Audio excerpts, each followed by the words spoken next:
Hola, hola, bienvenidos a Centinela de los Últimos Tiempos.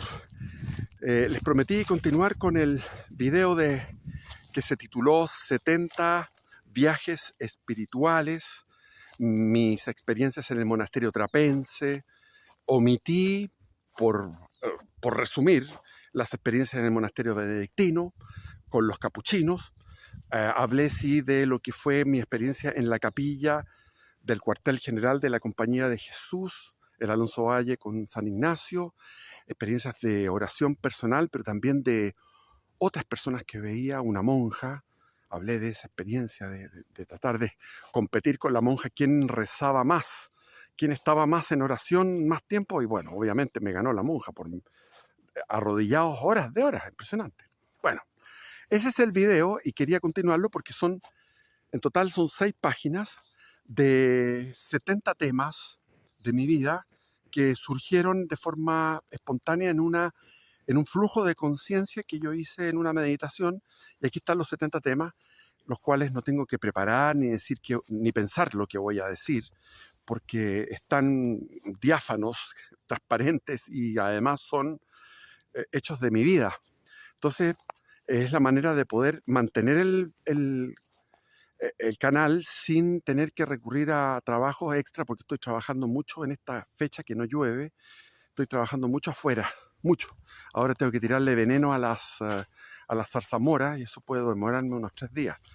Hay harto veneno, o sea, hay harta zarzamora, no tanto veneno, pero harta zarzamora. Bueno, entonces, antes de entrar en este papeleo, en este, en esta, en este, en este punteo, me surgieron dos cosas. Primero, que el dueño de este fondo, que es un empresario exitoso, muy viajado, con muchos recursos, me contó que había ido a la Tierra Santa, y en Tierra Santa con su señora fueron a distintos lugares y fueron a la, al sepulcro vacío de Jesús, y ahí encontró un sacerdote copto que estaba en una posición súper incómoda, en una posición incomodísima, con los ojos perdidos, sin pestañear, y él pensó que era una estatua de cera, pero se acercó y vio que era realmente un hombre que está en una oración, es un copto, o sea, de la iglesia egipcia, y estaba en oración. Entonces él dijo esto, increíble, volvió al día siguiente, volvió, o sea, fue todo, 7 días que estuvo en Jerusalén, volvió al mismo lugar, y lo vio ahí a distintas horas. Es un tipo que está ahí en un estado extático de adoración, impresionante. Y lo otro es que encontré, porque yo estoy sin Netflix, no me gusta Netflix, o sea, no se los recomiendo, ya lo he dicho en varios videos, y no tengo tampoco el DirecTV porque lo suprimí para no estar viendo las noticias nacionales que me cargan.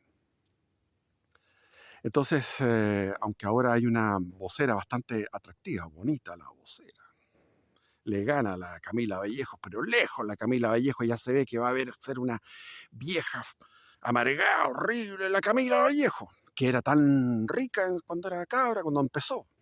En cambio, esta otra, Sedini se llama, un 7, la cabra bonita, hombre, 40 años tiene, un 7, un bombón, un bombón. Pero bueno, esas son las cosas agradables del cambio de mando con el nuevo presidente en Chile.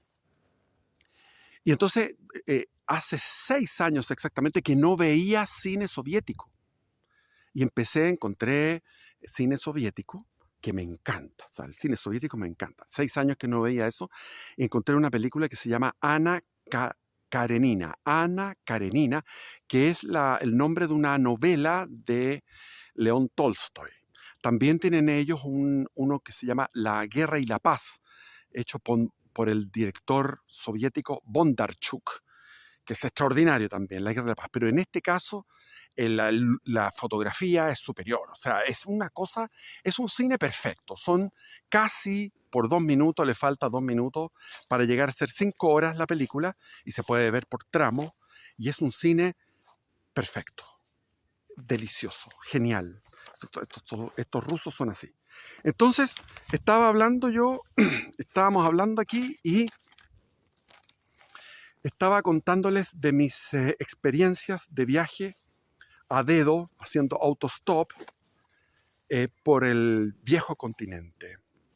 Entonces, qué sé yo, he contado muchas veces ese, no lo voy a contar ahora porque ya lo he contado, el viaje a Berlín, donde estuve ahí con los squatters, con los que habían tomado los edificios, mi viaje a Holanda, donde terminé llorando porque la sociedad holandesa es horrible, perdónenme, cada uno tiene la experiencia. Cuando tú vas de autostopista, cuando tú vas así, estás mendigando, estás siguiendo aquí murió algo, aquí hay un muerto de algo, está hediondísimo. Buf, buf, buf, buf, vámonos de aquí. Entonces, cuando uno está haciendo el camino del mendicante, de las órdenes mendicantes, está mendigando que lo lleven, haciendo el dedo. Entonces así uno va tomando la temperatura de la capacidad de caridad de cada pueblo. En Holanda, 0. En Cataluña, 0. En Alemania, difícil. En Francia, espectacular. Los franceses son espectacular, es lo máximo. O sea, el pueblo francés es de una solidaridad, de una amabilidad, de una gratuidad, de un entregarse que yo lo que experimenté. Les podría contar, por ejemplo, cuando había ido a Thésée, que es un monasterio, cerca de Cluny, en el centro, en la zona de Lyon, en el centro, en esa especie como de meseta de Francia, donde hacen el queso Roquefort.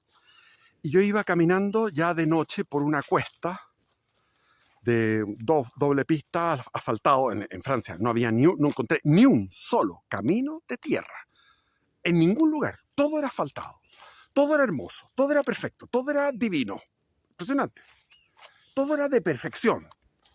Superior a Alemania, superior a Inglaterra, superior a Italia, pero por lejos. Es lo que yo percibí en mi viaje de mendicante. Entonces, estoy dando un ejemplo. Entonces, el ejemplo era que yo estaba ahí caminando, se me hizo de noche. De noche nadie te va a parar en una cuesta donde está lleno de curvas para parar o para detenerse, poniendo el intermitente en el auto. Es difícil, difícil. O sea, es algo, tiene que ser una persona tremenda, o sea, para poder hacer eso. Entonces dije, yo aquí estoy frito, tengo una subida a esta montaña, después voy a bajar y se supone que después abajo habrá un pueblo para llegar a una boulangerie, a una panadería y decirle, j'ai faim, tengo hambre. Y me convidaban, vous avez faim, o sea, usted está padeciendo hambre. Pescaban paté de foie con estos croissants, ¿cómo se llaman estos? Estos baguette, con baguette. Me convidaban, en todas partes me convidaban cuando yo decía, tengo hambre. J'ai faim. Perfecto, j'ai faim, listo. Bueno, iba en esta cavilación preocupado porque ¿qué voy a hacer? ¿Dónde voy a dormir? Porque me había tocado dormir en una cuesta.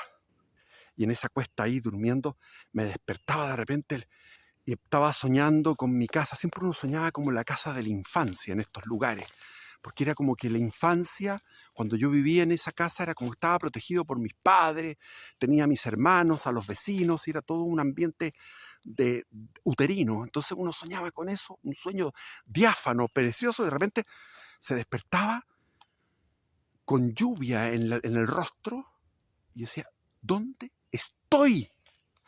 ¿En qué país estoy? ¿En qué región estoy? ¿Qué estoy haciendo aquí? Y escuchaba a lo lejos, hacia abajo, a lo lejos, los camiones que llevaban la carga y me despertaba lloviendo para volver a la carretera a hacer dedo. Entonces dije, bueno, aquí estoy complicado. Y de repente hago dedo a una citroneta, que era, en esa época, las personas que tenían citroneta no existían, ya la citroneta era una cosa totalmente de otra época. Y eran reliquias automotrices. Y ahí me paró una mujer que debe haber tenido unos 40 años y yo tenía 20, 21. Entonces, la diferencia era muy alta y detuvo en la noche, me hizo pasar a la citroneta y nos fuimos conversando. Yo en esa época el francés lo dominaba perfecto, o sea, hablaba bien, no perfecto, pero bien. Se entendía toda la conversación, podía conversar horas en francés. Y nos fuimos hablando de mil cosas y ella se manifestó que era católica, apostólica romana. Yo le conté mis experiencias de católico cuando era joven, porque en esa época estaba con la inyección a la vena de la droga de Nietzsche. Entonces con Nietzsche, la vitalidad del hombre libre de la mochila metafísica, el superhombre. Entonces, yo era un superhombre, hombre libre. Bueno, entonces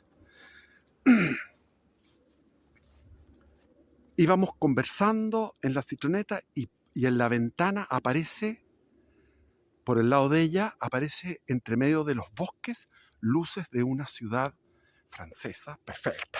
Todo es perfecto. Entonces, llegamos a la ciudad, tenía su casa ella, perfecta, impecable, magnífico. Me convidó a una cama perfecta, con unas sábanas perfectas, impolutas, blanquísimas, aromáticas, un baño donde me pude duchar, fantástico, me dio una comida estupenda, me deseó buenas noches, dormí como un ángel y en la mañana me despierta. Me dice, ya es tarde. Ah, sí. Oh.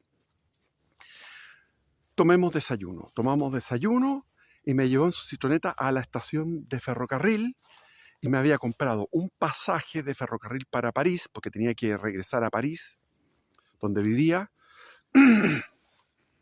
y me regaló una bolsa con 2 baguettes y un camote, o sea, era un kilo, seamos claros, 1 kilo de queso Roquefort que se producía ahí. Y mientras el tren iba aumentando su velocidad y iba a ritmo de un peatón, ella iba corriendo y mientras iba corriendo iba despidiéndose de mí. Esa es una francesa. Extraordinario. Otras veces yo estaba durmiendo a los pies de una ciudad medieval, a los pies de un muro medieval. Se me olvida el nombre. Carcassonne. En la zona de Toulouse, entre Toulouse y Perpignan. Y ahí estaba durmiendo, acunado por las hojas del viñedo. Entre medio estaba en un viñedo. Entonces tenía viñas a un lado, viñas al otro lado, protegido mirando las estrellas. Me quedé dormido acunado en las hojas del viñedo. Me despierto y miro la muralla de Carcassonne y me voy a la autopista. Y en la autopista era una autopista a chorro, o sea, andaban a más de 200 kilómetros por hora. Impresionante. Y ahí me vino una tristeza, una angustia, y dije, yo estoy aquí, y aquí estoy frito, porque nadie me va a parar, porque la velocidad, ¿quién me va a ver y quién se va a detener? Así que me senté en la barrera metálica, que es como en todas partes del mundo, esa misma barrera donde uno puede sentarse con el poto en un ángulo, y ahí casi me pongo a llorar, pero no alcancé a llorar porque de repente un Austin Mini, uno de estos Mini, estos británicos, frenó. Lejos. A ver, como de aquí son 200 metros. Y 200 metros corriendo, con preocupación, porque a veces me había pasado de que hay unos que te paran y tú vas corriendo y después salen. Es como que se burlan. En este caso iba con la esperanza y el tipo, ¿para dónde vas? Yo le dije, a cualquier parte. Yo voy a cualquier parte. Soy un hombre libre. Y nos fuimos conversando horas. Y al final él llegó a Antibes, que es un lugar donde había desembarcado Napoleón después de haber estado en la isla de Elba. Después de ser derrotado en Leipzig, en Rusia primero, en España, después en Leipzig, la batalla de las naciones. que la perdió por excesivo protagonismo, por excesivo, no delegaba bien el hombre. Bueno, finalmente, cuando fue a Austerlitz, la batalla de Austerlitz en el 1805, llegaron a Matacaballo a decirle, él había derrotado a los rusos y a los austríacos de una manera genial. O sea, la estrategia de Austerlitz fue genial. Pero llegó a caballo a comunicarle que habían sido derrotados en Trafalgar. Y dijo Napoleón, no puedo estar en todos los lugares. No puedo estar en el mar y en la tierra. Bueno, ahí había desembarcado Napoleón, pero el lugar Antibes era un lugar de yates extraordinarios. O sea, estamos hablando de yates con tripulación de 10 marineros, incluso más. Habían yates de 3 mástiles, o sea, veleros de 3 mástiles de una eslora de, qué sé yo, 60 metros, una cuestión tremenda. O sea, era un lugar de multimillonarios. Y este hombre andaba en su Austin Mini, pero era uno de ellos y tenía un departamento. Y me dice, mira, yo tengo un affair, tengo una mujer y un pololeo, un noviazgo, voy a ir a estar con ella, te dejo el departamento. Pero antes espérame. Entonces fue, llenó el refrigerador, fue a comprar al supermercado, me llenó el refrigerador y puso arriba del refrigerador plata para que yo estuviera a gusto. Bueno, entonces viajando, llegué a un lugar que se llama Luarca, en Asturias, en la costa del mar Cantábrico. Un lugar,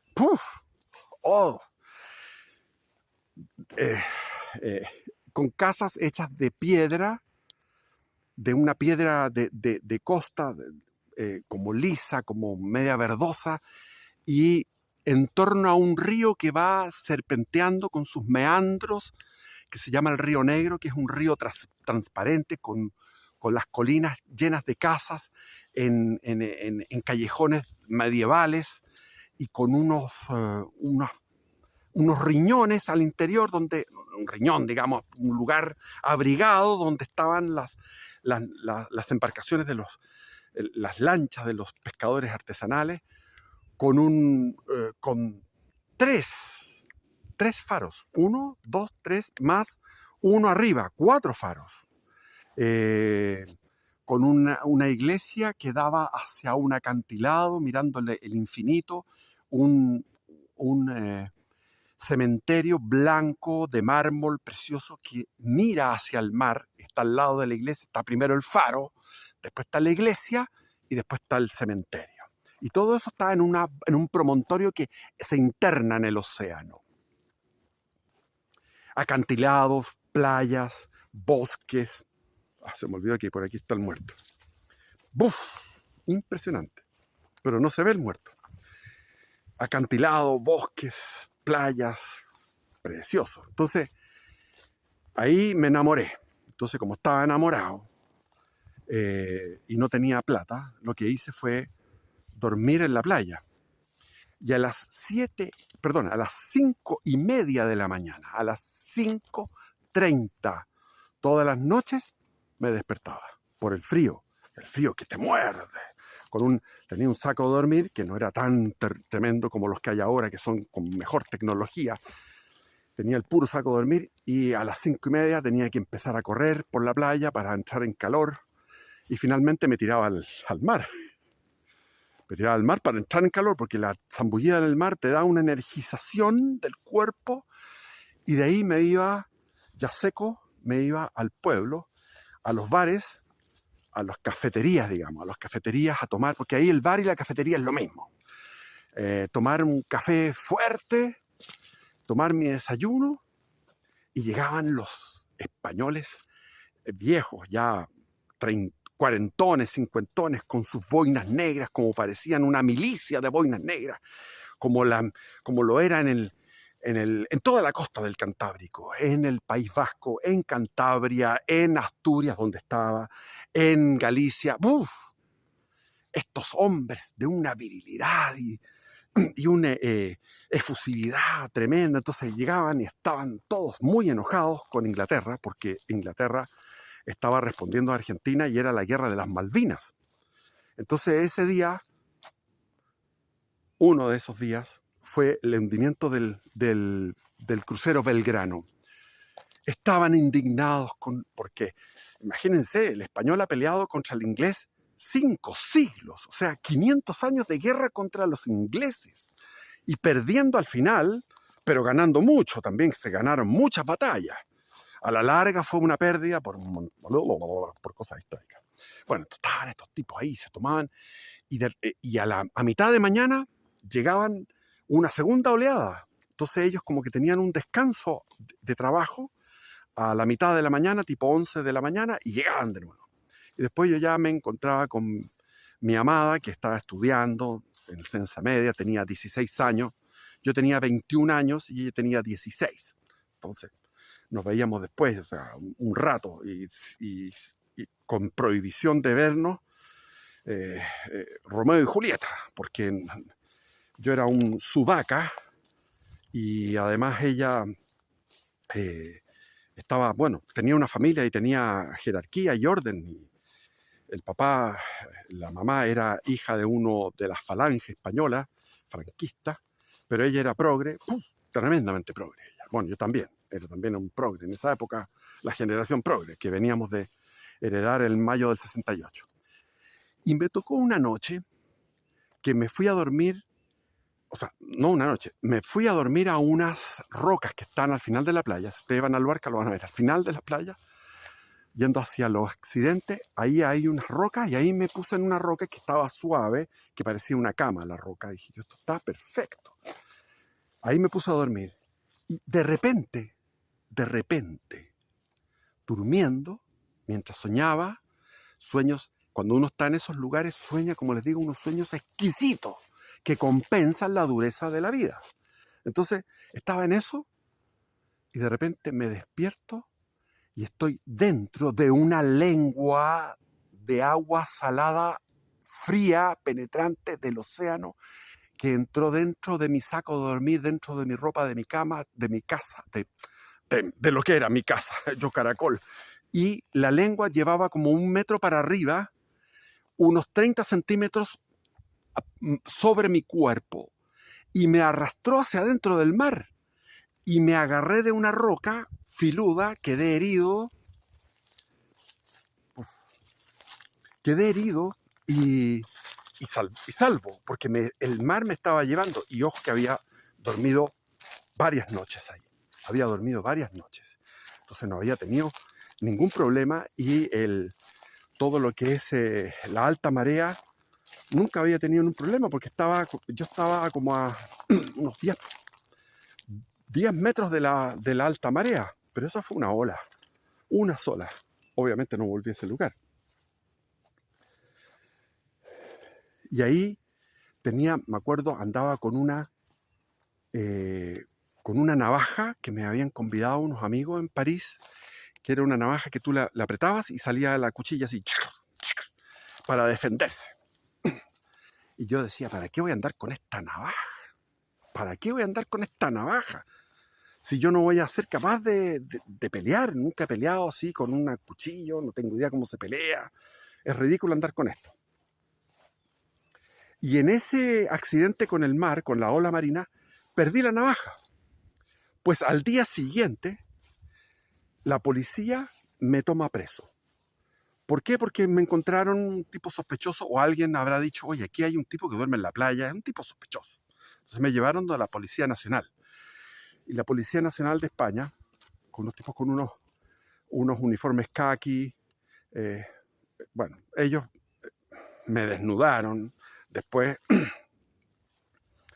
no les bastó con eso, sino que pensaban que yo podía andar traficando alguna droga. Entonces me hicieron levantarme los testículos, tuve que levantármelos para que ellos miraran que si había algo detrás de ellos. Y mientras se esperaba, me tenían ahí en la cárcel, en la celda. Tenía un libro de Nietzsche y ¿cuál era? Bueno, yo leí la obra completa de Nietzsche. Era un fanático de Nietzsche, para mí era una droga. Entonces estaba leyendo la genealogía de la moral.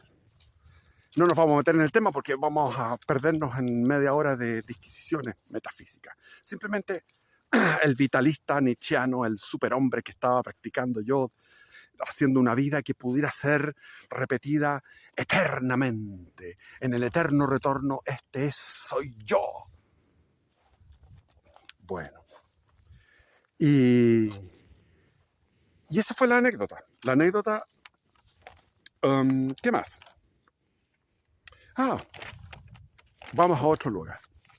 Cuando volví a Chile, después ya papá, ya con familia, entré a trabajar a una empresa que se llamaba Salmones Antártica, que era la primera empresa que se dedicó a la salmonicultura en Chile, que era algo que no se producía en nada. Trajeron los alevines, trajeron los huevos, los alevines con agua reciclada en un avión.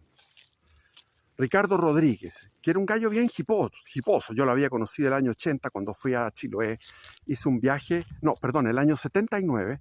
Fui a Chiloé y llegué a Curaco de Vélez, que está frente a Dalcahue, y ahí en Curaco de Vélez vi unos pozos de barro, o sea, unos hoyos de tierra, unas piscinas de tierra de como un tamaño de una piscina mediana. Y ahí alimentaban a los alevines para después llevarlos a una jaula en el mar y empezar a probar cómo se daba esto de los salmones. Y esto era de Fundación Chile, que Fundación Chile fue una creación del gobierno militar para diversificar las exportaciones, porque decían en la Unidad Popular, decían el sueldo de Chile. ¿Cuál era el sueldo de Chile? El cobre. Entonces había que diversificar. Y ahí de Fundación Chile nació lo que es las forestales, la celulosa, nació lo que es la producción de quesos de cabra, aceite de oliva, todas estas cosas.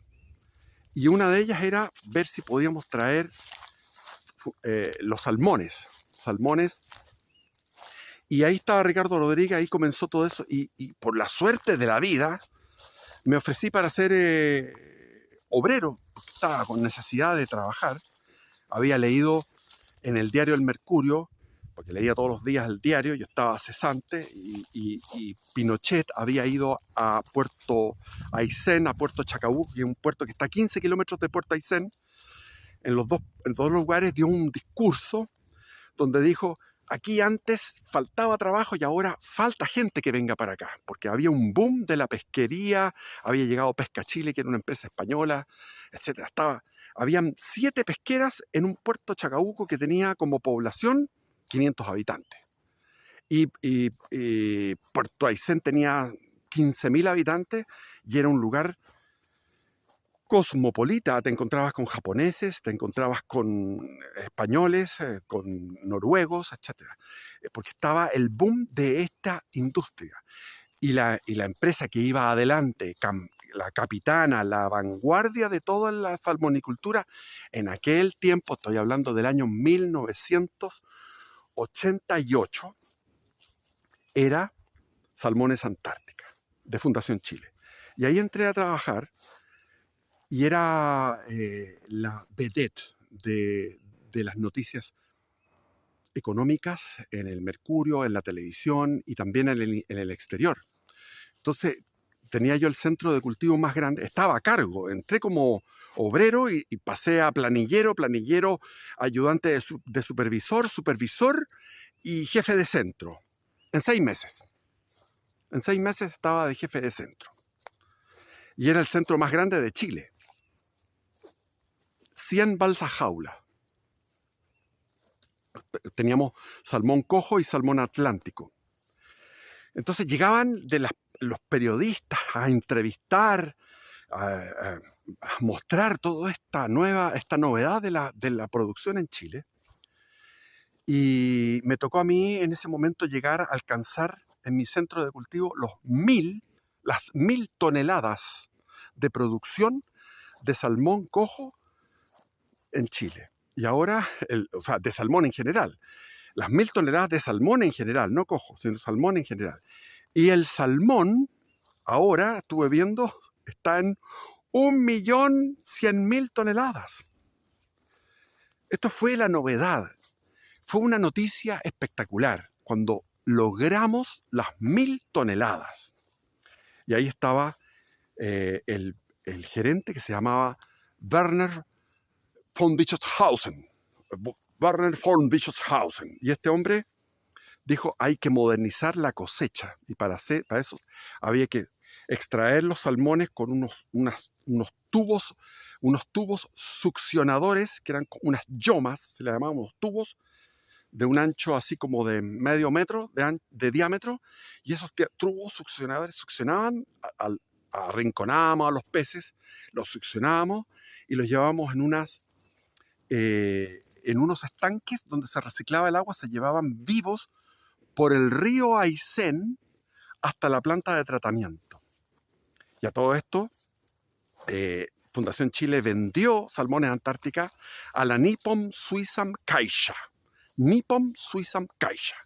Y el que compró Salmones Antártica, el japonés, se suicidó porque lo compraron en $5 millones y los activos, lo que teníamos como para lo que se podía deducir de plata de lo que era simplemente, no alcanzaban a 2 millones.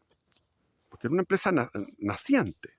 Ahí conocí a todos los de la Fundación Chile, llegaban a estos bioquímicos que te explicaban cómo se hacen todo esto de los sabores de los alimentos industriales, cómo lo hacen, con qué productos, esas cosas conversadas, increíbles.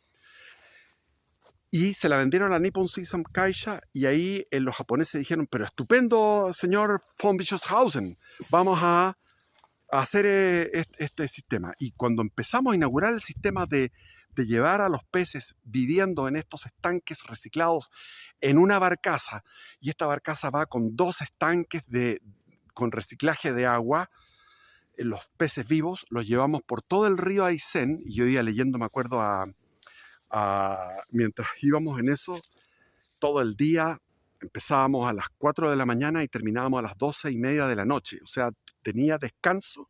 En la época de la cosecha, el descanso era 3 horas. Porque de 4, claro, eran 3 horas de llegar. Lo que yo estaba en la casa eran 3 horas. 12:30 llegaba a la casa, 12:30 de la noche. A las 4 de la mañana ya me estaban tocando la bocina, o no me tocaban la bocina, yo ya estaba listo, ya, vamos, para adelante, a la guerra. Un mes así. Y íbamos con los estanques reciclados y el capitán, el piloto de la embarcación me dijo, tenemos problemas, don Felipe. ¿Qué pasa? Hay un viento, se detecta el barómetro un viento, y esos vientos son peligrosos. Ya le dije, entonces no. Teníamos radio, hablé con el jefe, le dije al gerente, oye, estamos complicados, tenemos que aguantarnos con los peces aquí hasta que pase el mal tiempo. Y el gallo era maníaco, era un gallo súper así acelerado, tipo Napoleón así. Entonces me dijo, no podemos perder tiempo, échale nomás. Y yo era la bisagra que tenía que tomar la decisión entre lo que decía el piloto y lo que decía mi gerente, y yo al final le dije, ya, vamos nomás.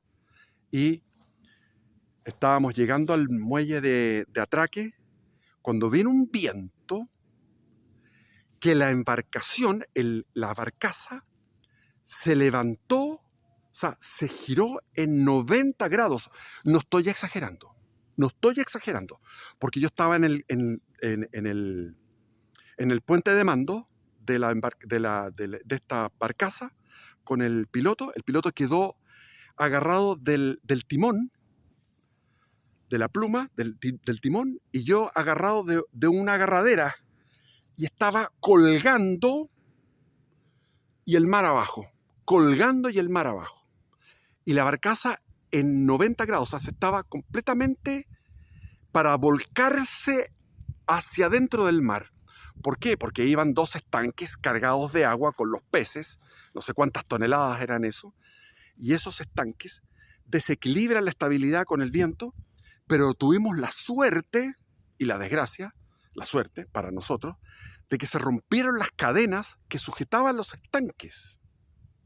O sea, fue tal la inclinación de los estanques hacia las cadenas que las cadenas se rompieron. Y los estanques cayeron al fondo del agua. Se perdieron los estanques, se perdieron los peces, pero nos salvamos. Y la barcaza se se niveló, generando una pequeña ola para el otro, a babor, y a estribor fue esto. ¿Fue a estribor? Sí, fue a estribor. Fíjense, es la experiencia de Puerto Chacabuco. Y después pasaron 17 años, estuve en otros giros, en otros trabajos, y quise volver al rubro. Que había cambiado el rubro. Yo había sido una especie de Peter Pan, y los que trabajábamos en esa época éramos como hipones, como todo relajado. Las balsas jaulas las hacíamos de madera de coigüe, 100 balsas jaulas de coigüe. La medida nos antojaron 10 metros por 10 metros y punto. Teníamos mucha gente. Yo llegué a tener a mi cargo 67, pero lo normal eran casi 30. También con una lancha propia y todo. Y podía yo ir llegaba a mi casa, que era una casa que me regalaba, que me prestaba la empresa, una casa estupenda, energitérmica, todo. Y ahí yo podía llegar todos los días a las 6 de la tarde, de estar trabajando en el mar, en un lugar donde tienes acantilados llenos de bosques que se caen casi los árboles encima de tu cabeza, tienes glaciares arriba, y en lo profundo es una profundidad de 270 metros. A 70 metros de la costa hay 270 metros de profundidad. Y ahí estaban anclados en la mitad había un peldaño, y en ese peldaño de este abismo estaban los muertos. O sea, le llamábamos muertos a las fundaciones, lo que mantenía eso a flote. Y a mí se me ocurrió correr el sistema más lejos para mayor fluidez de agua, y porque era el que inauguraba la cosecha con unos salmones grandes de 5 kilos a comienzos de diciembre, cuando el precio internacional estaba por las nubes. Entonces todo lo que yo cosechaba, que eran salmones grandes, corpulentos y parejos, todos de tamaño parejo, los iba seleccionando. O sea, y no quiero contar todas las cosas técnicas, pero finalmente se produjo una catástrofe. Y ahí me echaron. Me dijeron: tú tenés los salmones más perfectos, o sea, inauguras la cosecha, ganamos plata, pero esto fue... Y fue una cosa que con el gerente, porque el gerente me dijo: no, tenemos que hacerlo ya, ok, tíralo para el... Y nosotros, sin hacer una topometría, sin ver la profundidad, tiramos los muertos, y los muertos quedaron como colgando. Y después vino una subida de marea con luna llena en primavera, cuando teníamos cargado las 100 balsas jaulas, y de repente el sistema completo, un verdadero portaaviones de cultivo de salmones, un portaaviones a la deriva por el fiordo Aysén hacia Puerto Aguirre. Impresionante. En la noche, con una lluvia torrencial, con vientos y con una tempestad de primavera que son tremendas, ahí aguantando. Primero liberándonos de los muertos, etcétera. Después con las barcazas, un desastre que me costó el puesto. ¿Y para dónde me fui? A ver, ¿para dónde vamos? El tema de la industria había cambiado muchísimo.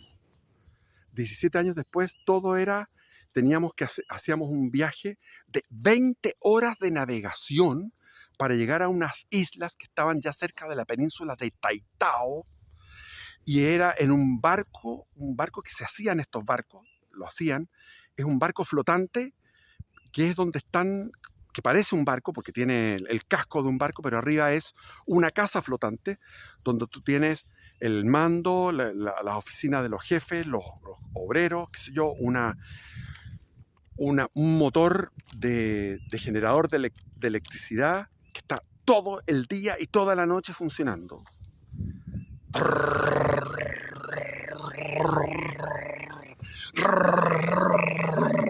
Entonces yo tomaba la lancha y me iba a una de estas islas y, Dios mío, qué maravilla. Y también ahí nunca había visto en mi vida, un bosque de relámpagos. un bosque de relámpagos. O sea, instantáneamente tú veías 4 o 5 relámpagos y por todos lados, rodeado de relámpagos.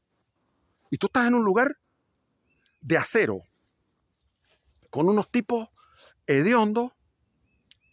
Bueno, es natural. Y viendo películas horribles de esa época que se llamaba el canal La Red, creo que se llamaba Red, algo así. Un canal, una película macabra. O sea, y en la lancha de vuelta, son 20 horas de viaje, y me iba en el lugar privilegiado, y siendo mi lugar privilegiado me iba a hacer pipí y tenía que ir al baño común de la lancha, y yo estaba durmiendo con calcetines por el frío, me bajaba de mi camarote, los otros iban sentados como en un bus, mientras había tormentas, porque es un lugar de puras tormentas y tempestades. Y ahí me bajaba al baño y mis calcetines pisaban en la humedad de los orines. Y dije, oh, esta hueá es demasiado. 20 horas para llegar en unos turnos que era una semana, uno ahí metido, con lluvia, se alimentaba con sistemas computarizados, se alimentaba los salmones. Una cuestión bien sacrificada, bien sacrificada. O sea, vi la industria de dos ópticas. La óptica que yo fui como fundador de la industria de los salmones y después que salí cascando, no pude. Y aquí, claro, el viaje a Chiloé el año 79 también es otra cosa, porque cuando fui a Chiloé, le pedía plata a mi viejo me daba, por decirte, lo que sería ahora 100 o 200 lucas, no más de 200 lucas, unas 200 lucas más o menos, para que yo fuera de paseo. Entonces me iba con esa plata, me fui a Chiloé, que era la moda en ese momento de los mochileros. Y yo andaba sin mochila porque nunca fui mochilero.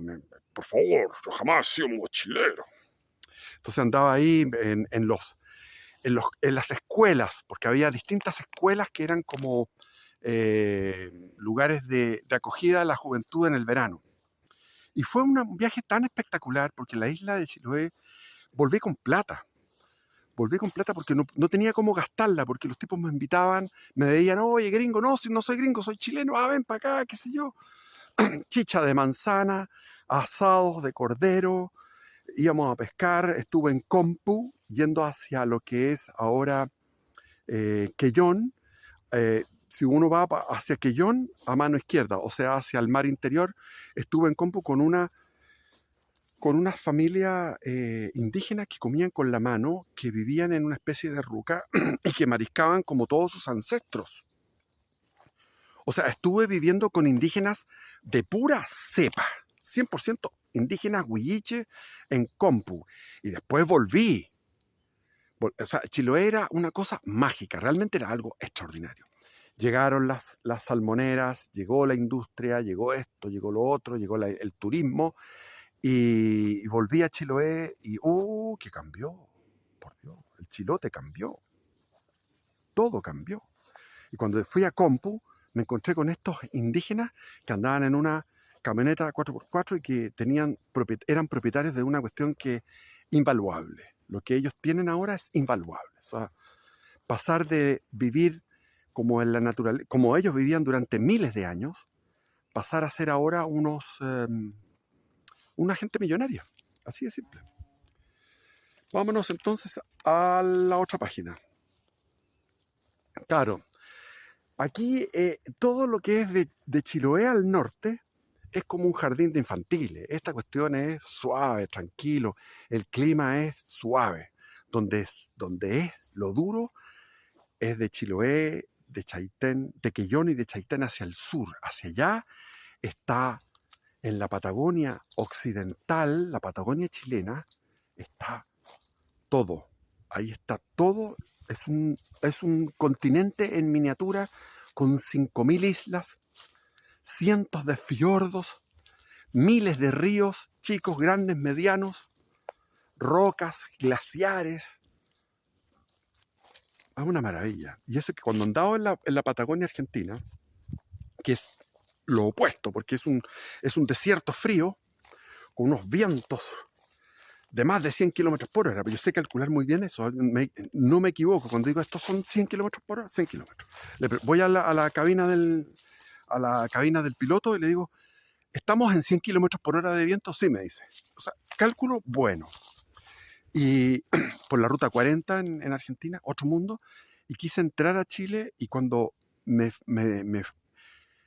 estaba entrando en Chile, o sea, no era así, o sea, todo era tierras gredosas, tierras eh, rojizas, tierras rojizas, ocres, marrones, y de repente tú ves una franja, ves el bosque, un bosque igual que este, pero un bosque tupido, y donde justo en el metro donde comienza el bosque, comienza Chile y están tres familias de carabineros, familias ahí como aduana. Es impresionante eso. El verde, pocas veces el verde pasa al otro lado, al lado argentino. Y el viaje, ese fue el viaje a Chiloé, el año 79. Pero antes, el año 78, hice un viaje por la Araucanía. Tenía yo 18 años, venía saliendo del colegio, y la Araucanía era el paraíso terrenal. Era el paraíso terrenal.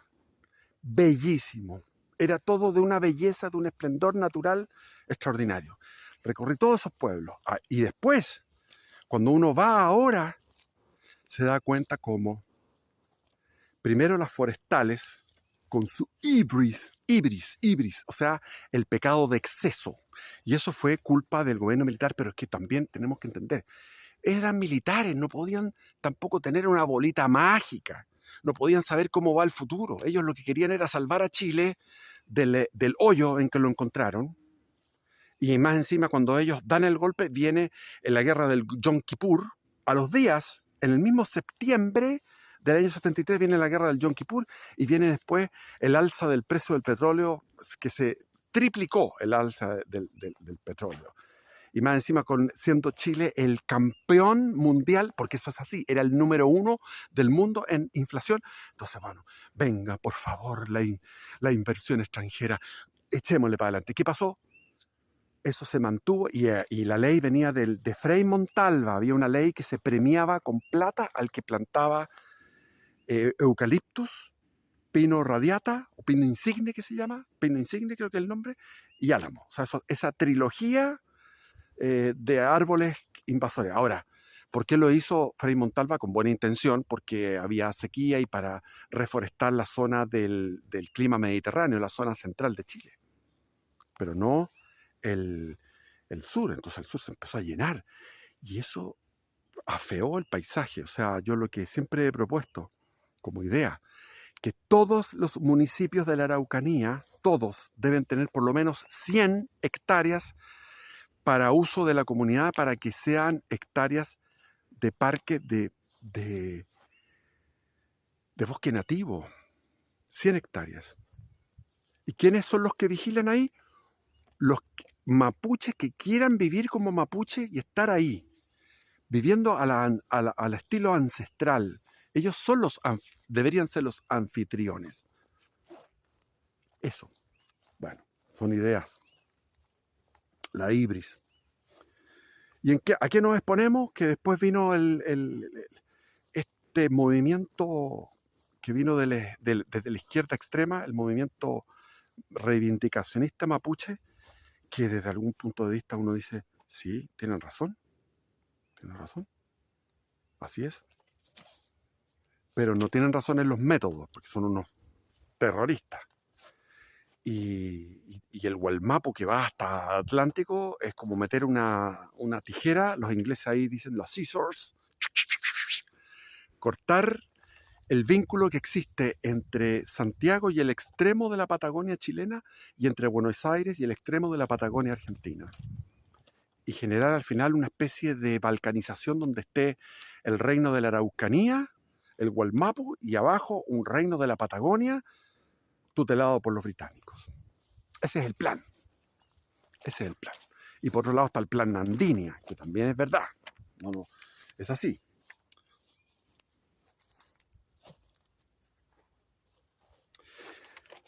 El tema de la virilidad chilena, que fue otro tema, que la virilidad se ha perdido y hay antecedentes escritos. Por ejemplo, yo les recomiendo el libro Recuerdos del pasado de Vicente Pérez Rosales, donde él narra lo que se llamó la Chilean War, la guerra chilena, donde los mineros chilenos que fueron a la fiebre del oro en California, California recién conquistada por Estados Unidos después de la guerra con México. Entonces los mexicanos estuvieron los españoles, estuvieron los mexicanos y nunca se encontró ninguna, cuando estaba lleno de oro en los mismos ríos. Habían pepas, cuando se comenzó la fiebre del oro, había unas pepas del porte de una papa, de una patata, unas pepas gigantes. Entonces fueron a todos los lugares y los chilenos fueron para allá y como son buenos mineros, les fue mejor con la explotación de los lavaderos. Y los anglosajones, más fornidos, más grandotes, no más fornidos, sino más grandotes, que estaban enojados con estos sudamericanos que además ellos los miraban a todos en menos. Los hispanos para ellos eran, porque ya los habían vencido la guerra con México y para ellos eran razas inferiores. Para ellos estaban ellos arriba, el anglosajón, protestante, americano, después venían los hispanos y después venían los indios. Y los negros más abajo. Esa era la escala.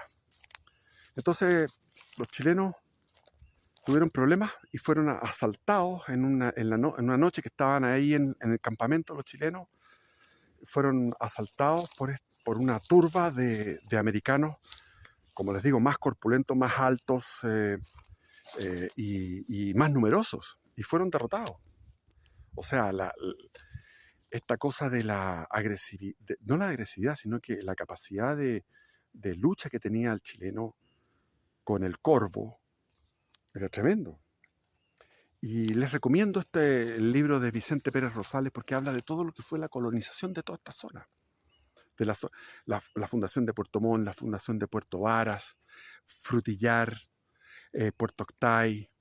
Él empieza lo he leído en mi canal, están ahí, están en el playlist de fragmentos o pedazos de historia republicana, donde él habla todos los recuerdos que tiene de la época de la Guerra de la Independencia, después que va también lo tengo como San Martín en mi canal, cuando él va a París con la crème de los jóvenes santiaguinos de la aristocracia que llegaban allá a París a estudiar una école de France, que era una école que era como destinada por los franceses a agasajar a todos estos señoritos de las recién fundadas repúblicas, y cómo llegó San Martín a visitarlos. Y San Martín, todos estaban felices. Él habló con San Martín porque había estado en su casa, cuando después de Chacabuco, él se había alojado en la casa de su papá.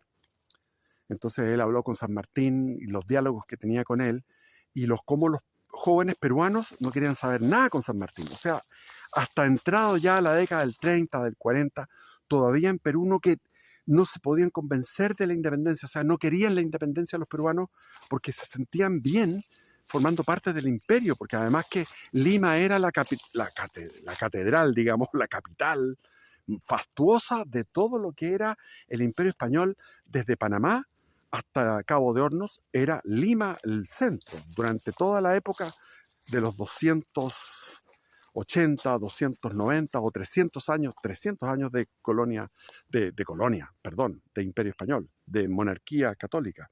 No hay que poner la palabra colonia porque nosotros nunca fuimos colonia. Eso me lo dijo mi padre cuando era niño. Nunca hemos sido colonia. Y para entender a Chile, nada mejor que leer la esencia de Chile, leer a Miguel Serrano.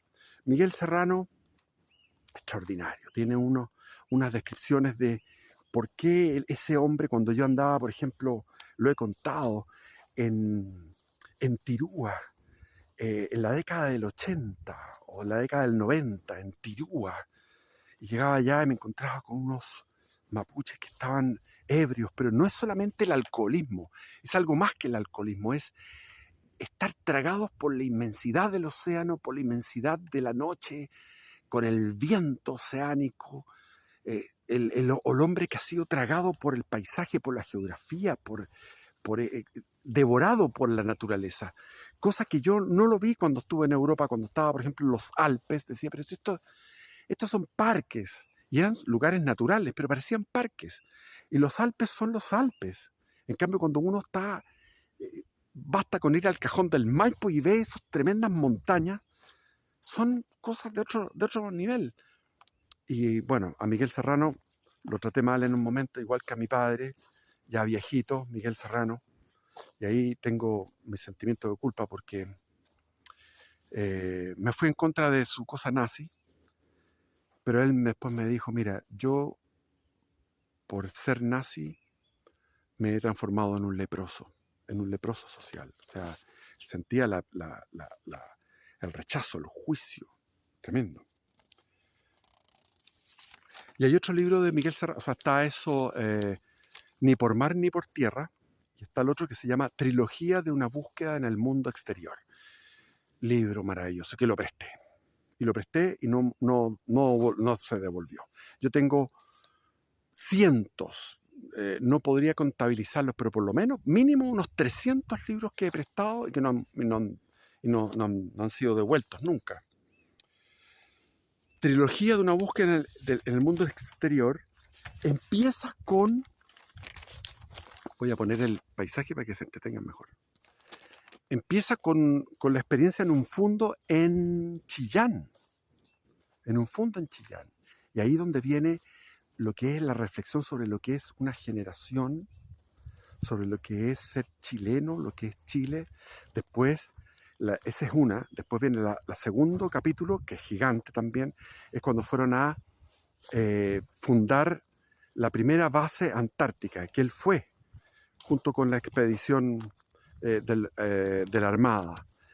Y después, la tercera es cuando a él lo nombran embajador en la India, y cómo va buscando a través de los gurúes y va conociendo tantos gurúes, tanto gurú, cada uno con su estilo, porque los hindúes tienen eso de que Dios se manifiesta en la diversidad y cada personaje espiritual es uno único. Entonces es una maravilla, es una maravilla. Oh, ya voy a llegar a la hora y todavía no he llegado ni siquiera. No he llegado ni siquiera. Puf. Voy a la hora ya y todavía no he andado en una página. Me quedan más páginas todavía. Bueno. El viaje a la eternidad. Yo quería viajar a la eternidad, entonces me ponía a practicar el Kriya Yoga. A propósito del hinduismo, cuando me ponía a practicar el Kriya Yoga, que eran 2, 3, por lo general, yo diría que un promedio de 3 horas. Algunas veces llegué a estar 4 horas quieto, a orillas de mar, bien arropado, porque el viento te cala los huesos, con un cojín en el culo, y ahí estás en una quietud meditativa, llenando tus pulmones de oxígeno a más no poder y vaciándolos a más no poder, concentrándose en la médula espinal, concentrándose en los chakras, y de repente ya se acabó la concentración, se acabó la cuestión y viene el éxtasis. Y en ese éxtasis yo dije, voy a viajar a la eternidad. Y fue como un viaje a la eternidad, aunque yo creo que no he ido a la eternidad. Sería un farsante decir que tuve un viaje a la eternidad. Pero fue como algo como un viaje a la eternidad. Es decir, estar en un momento en que el tiempo se detiene. Fue una experiencia notable en Punta de Tralca, comuna del Quisco. Ahí donde en la época, lo tengo contado en mi libro, en el libro de Jack Kerouac, chileno, del Jack Kerouac, que soy yo. Soy mucho más que Jack Kerouac, por favor, mucho más. De todas maneras, Jack Kerouac era un gringo medio ingenuote, no. Y aquí lo cuento, que nos pagaban 500 pesos al mes de sueldo. Y en esa época el sueldo mínimo eran 20.000 pesos. O sea, calculen. El sueldo mínimo era 20.000 pesos y yo recibía 500 pesos. Llegábamos a las fondas, pues el 18, con un aguinaldo de 500 pesos más y nos alcanzaba para 2 o 3 copetes y mirar cómo la gente lo pasaba bien en las fondas y volver a la embarcación que se mecía al compás de las pequeñas olas en la caleta de Algarrobo, que era una embarcación que había llegado de alta mar, de haber estado en una tempestad furiosa, con una tripulación que eran todos de San Antonio, y la tripulación quedó traumada, y se fueron a San Antonio a recuperarse del susto que habían tenido. El barco se llamaba el Tortuga, y tenía un tonelaje de 40 toneladas, una eslora de 16 metros, y tenía camarotes, una cabina del capitán, comedor, el comedor y el puente de mando. Y ahí estábamos nosotros sacando con un amigo que me hice amigo de un tipo que venía saliendo de la cárcel. Había estado preso por giro doloso de cheques y tenía 2 o 3 dientes porque el tipo era muy drogadicto. Era muy drogadicto y era de Antofagasta. Y salió de la cárcel con lo puesto, no tenía otra muda de ropa. Y se fue caminando de Santiago por la carretera, llegó al mar. El instinto del hombre dice, vamos al mar. Como decía Charles Baudelaire, hombre libre, siempre escogerás el mar. Hombre libre, siempre escogerás el mar, y el mar te mostrará el abismo de tu alma. Y este gallo entonces llegó a la playa Altavo y se metía a las olas en la parte donde movía los pies y podía sacar machas. Y sacaba sacos de machas y los vendía, y así se mantenía con su pura muda de ropa, con sus 4 dientes que tenía. Brillante, el hombre inteligente, hombre chileno brillante. Entonces nos hicimos amigos, yo andaba con una biblioteca. Yo tenía una biblioteca dentro de la embarcación. Y el dueño nos arrendó nos hizo que cuidáramos la embarcación.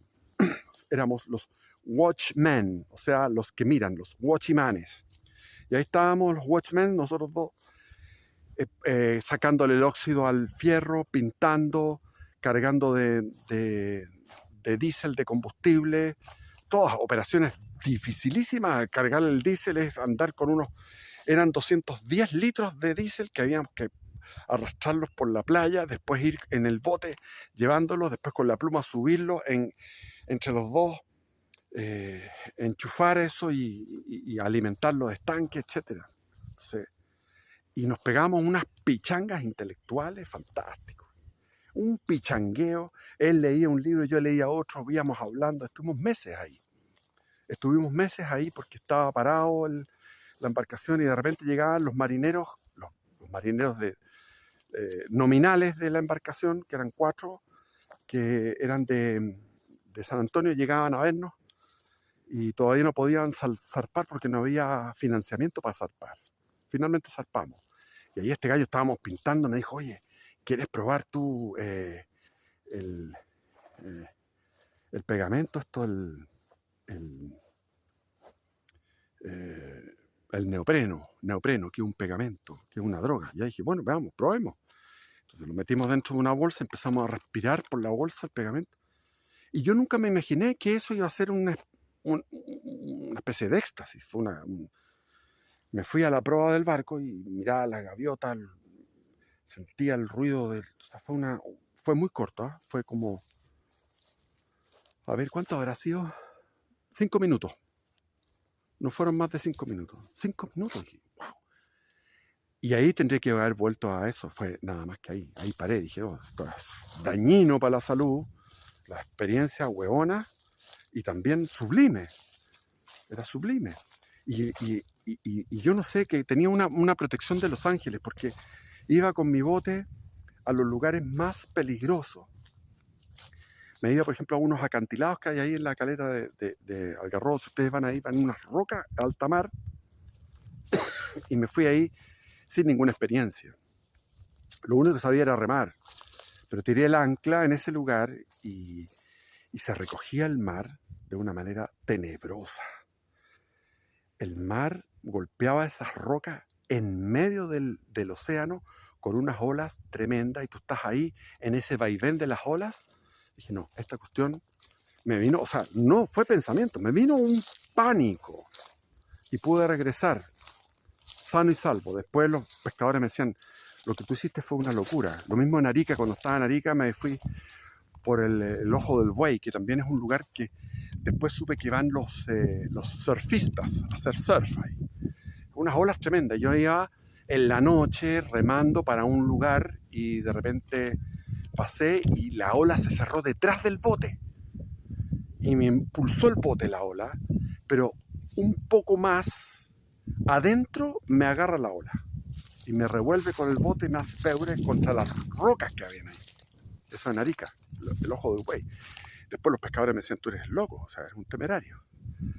Y después cuando me iba sin luna, la noche completamente oscura, ningún pescador salía, me iba remando y llegaba a la Licerilla, que es una playa, la Licera, pero más pequeñita, que está más al sur de la Licera, más al sur de donde estaba la parte de pesquera en Arica, donde está la Yoma, donde succionaban todos los peces para hacerlos harina de pescado. Y ahí, en la Licerilla, anclé y de repente me di cuenta algo que nunca más he vuelto a ver y que nadie lo dice y que nunca lo he escuchado a nadie. A nadie le he escuchado eso. Pero a mí me pasó. ¿Qué me pasó? Vi a Marte y a Venus reflejarse en el mar en dos estelas luminosas que se cruzaban formando una cruz en la mitad de la noche. Marte y Venus con su luz reflejándose como una estela en el mar. Lo digo y es así. Como también me pasó cuando volví de Europa, estuve haciendo una amistad con un tipo que hay que rezar por él. Mira, él se llama Ricardo Mosela Vila, primer hippie de Chile, fundador del hippismo. Él consumió más de 200 ácidos lisérgicos y el ácido lisérgico no sale del cuerpo. Se quedan como unos cristales en los riñones. Por lo tanto, él tiene esa acumulación de cristales de ácido lisérgico en los riñones y quedó volado para siempre. Aparte de que iban con los amigos, con el Ricardo Polhammer y qué sé yo, etc.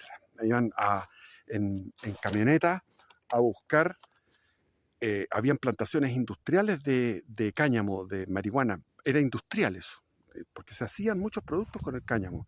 Y ellos iban a buscar los cogollos y llenaban sacos paperos de cogollos que los llevaban atrás en la camioneta.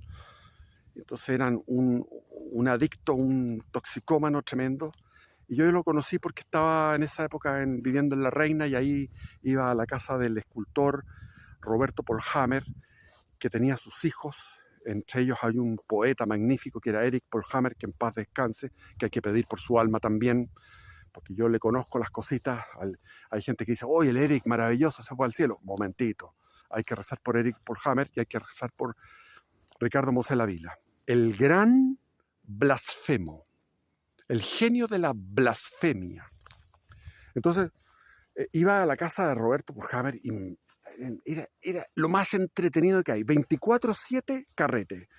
Carrete intelectual, o sea, había gente de teatro, gente de música, se tocaban instrumentos, se leían, se hablaba de los gurúes, de las meditaciones, etc. Y había sido recogido porque él había estado con una banda de asaltantes de bancos. Ricardo Mosela había estado con una banda de asaltantes de bancos que se llamaba Los Chaquetas Negras, que ellos recogían la plata y después la agarraban a patada. Hacían un montón de plata y la agarraban a patada y después, bueno, gastándola en droga y en mujeres de vida fácil.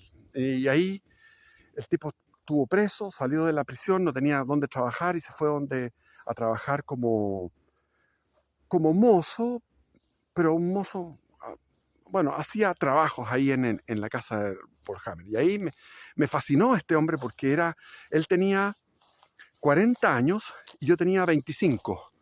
Yo ya era un veterano de guerra, venía de viajes por Europa, de todos los viajes que había hecho a dedo. Y este Ricardo, tenía su bitácora tremenda, su vida, su currículum. Y me encantaba cuando estaba bueno y lúcido, que nunca era 100% porque estaba volado de ácido lisérgico. Entonces tenía una manera de hablar filosófica al estilo budismo budismo zen, Lao Tse, una cosa así mística, exquisita. El tipo tenía unas voladas preciosas. Entonces yo lo seguía y mientras él estaba regando el jardín del escultor, regaba el jardín, y al escultor de repente le venían unos atracones de copete, se ponía a tomar, y tomaba, y tenía un balde donde iba vomitando porque vomitaba, o sea, era alcohólico suicida. Y entre medio nos pasaba plata para que fuéramos a comprar más copete, y íbamos con el Mosela en un taxi a comprar más copete, y entre medio y nos íbamos a la rotonda Quilín, y él apartaba plata y pasábamos a la rotonda Quilín, a una población, a comprar marihuana. Entonces nos fumábamos los pitos y después lo acompañábamos a este gallo.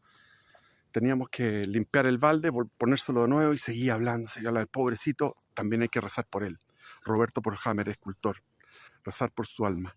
Él empezaba hablando cuando estaba bueno y sano, era católico, todo el rato hablando de Cristo, de catolicismo, cuando estaba bueno y sano. Cuando le venía la atracón de copete, empezaba a ponerse comunista.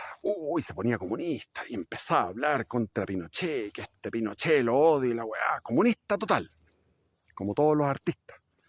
Pero cuando ya el copete era muchísimo,